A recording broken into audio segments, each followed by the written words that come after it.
Hello everyone, in this video today we have a premium review on the Krasnolutsky's I-15 Biz. Since this is one of the starter premiums and they tend to be pretty much exactly the same, which is what this is going to be quite a short review, so yeah, this is going to be quite quick. So this is rank 1, Battle in 1.0 and is the new starter premium for Russian Air.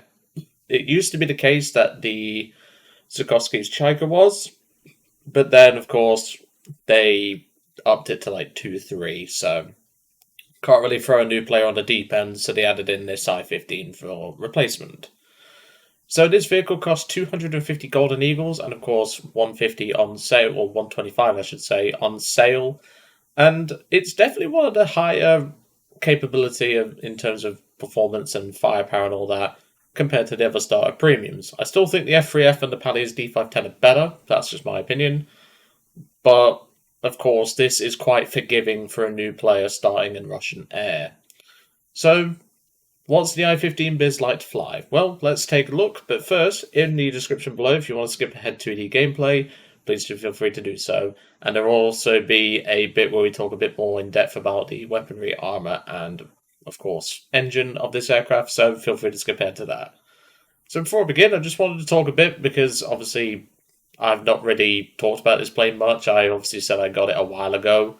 And it is something that I think was a good addition to the game, because a new player shouldn't really have to deal with 2.3/3.3 matchmaking. That really throws them in on a deep end.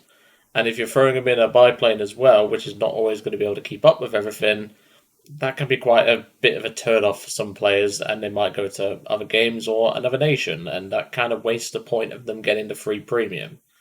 Nowadays, though, of course, we have the Krasnolutskys. This was added a few patches back, and I do think this was a good addition. I personally would have done this myself if I was in the shoes of Gaijin. As much as I love Zukovsky's Chica, it is not very forgiving for a new player, dumping them in at 2.3/3.3, so I'm pretty happy with that. Anyway, let's move on and let's get into the weaponry, armor, and of course the engine of this aircraft. So let's talk about the guns first. We do have PV-1 machine guns. These are World War One Maxim guns, pretty much. And these are not the best, but they are capable of doing their job quite well. But you need setup first. You need to run the tracer belt and 400-meter conversions. You'll see just how good that is in the gameplay. Of course, this gun down here operates on 425 rounds per gun, so does this one. But then the upper guns operate on 1100 rounds. These are going to be lasting a lot longer than the two guns down here. You get around 30 seconds of firing time with these first guns. And then, of course, you're down to the two guns up here. I'll be honest, two PV-1s on paper seem quite poor, but with good aim and, of course, the belts that I suggested, you'll be able to manage just fine. In terms of the armor plating, this thing only has one little armor plate, which is on the back. Don't expect this to do much, because bullets will just go around you anyway, and hit your pilot or hit the engine/fuel, which will set this thing on fire immediately. This thing is rather fragile, so do bear that in mind. In terms of the belts and, of course, the other secondary weapons, because this aircraft is actually quite unique for a starter premium, we have the armor-piercing incendiary tracer belt, which is the only belt you should be running. If you've got your aim down, you can run the stealth belt, but I don't advise that for a new player. If you're playing arcade, that's a different story. But of course, the belt that I don't recommend is the universal belt. This is just too inconsistent. It runs a lot of AI and APIT, which is nice, but of course it does have a tracer as well. And it just seems a bit finicky. It just doesn't seem to do the damage. So that's my personal suggestion. Now we come on to the, shall we say, the special part about the Krasnolutsky's I-15 Biz. Not the bombs. The bombs are pretty normal. They're 50-kilogram bombs. They drop single. No need to really go any further on that. But then we come to the rockets. This is the only reserve/starter premium that actually gets rockets. Now, they're not very good rockets, I'm going to state that right now, but you can set these RRS ones to airburst, and you can also have these RBS-82 rockets, which can attack ground targets a lot more efficiently. Now, of course, aiming them is an entirely different matter, but if you can hit an enemy tank with these, you can actually top down a lot of tanks at the tier, and this thing can actually do some good work as CAS, let's put it that way. And of course, given the vehicle's high mobility anyway, you're going to be alright. In terms of the engine, we have the Shvetsov M25V with 700 horsepower on 100% and 775 on WEP. The climb is pretty good, it's pretty normal, and can definitely get up to the altitudes that you need it to. Just don't expect the I-15 Biz to be the best in a vertical fight. It will lose hard to an F3F, it will lose hard to a P36. It can obviously pull inside of them, but you won't have much opportunity before they're out-energying you. So just bear that in mind.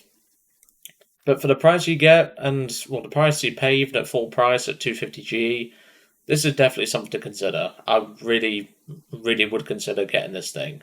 It's very fun to fly, it's nice to fly, what more can I really say? And not only that, it's cheap, so there you go. Anyway, I'm going to jump into the gameplay now. Hope you enjoyed seeing the Krasnolutsky's I-15 Biz being reviewed, and I will see you all on the next one. Well, this is going to be a fun fight. Versus a plane that I actually think is better than this thing. This will be interesting. We've got a few P26s, which I'm not too worried about. It's mainly the D510 and the P400, because the P400 has really good speed for a 2.0 aircraft, and, well, the D510, there's a reason why I rate it so highly.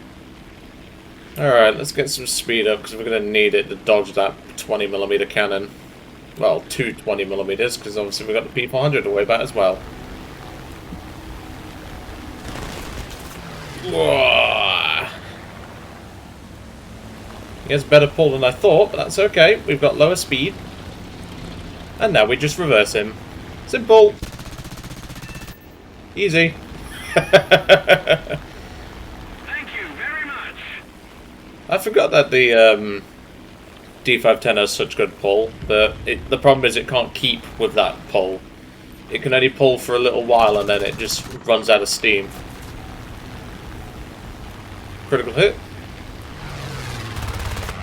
Nope. This thing is a kite, my friend. It's got enough power to do its job, and it's a kite. And if you run the tracer bell, yeah, this thing is disgusting.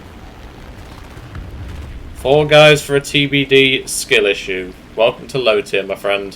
That happens a lot. Alright, so I-16 is dealing with him, so I'm going to leave him to do that.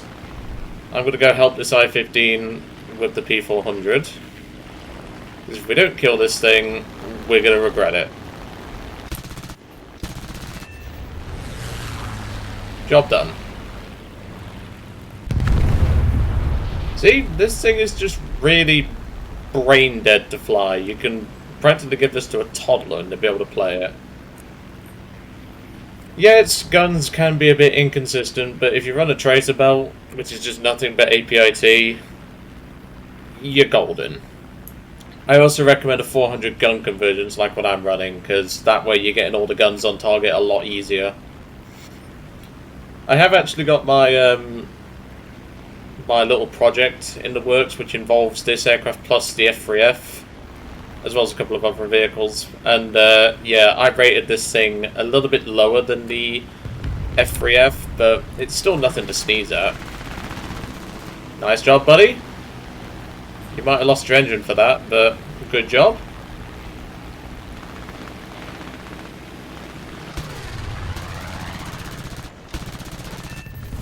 There we go.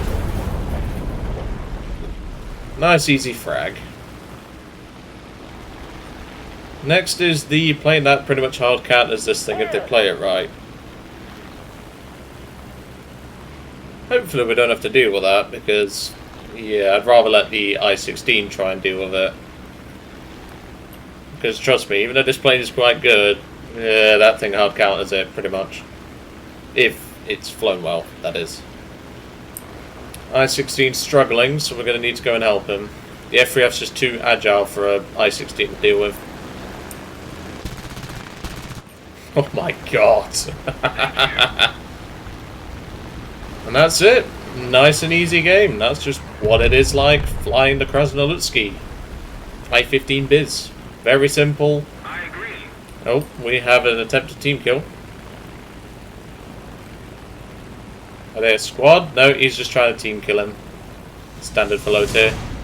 There you go. Nice easy game. 4 kills. 2,200, well, 725 points. I will take that. And like I said, these guns are quite consistent if you set the convergence right and you put the tracer belt on. Even though it doesn't pay very much, it definitely does the job.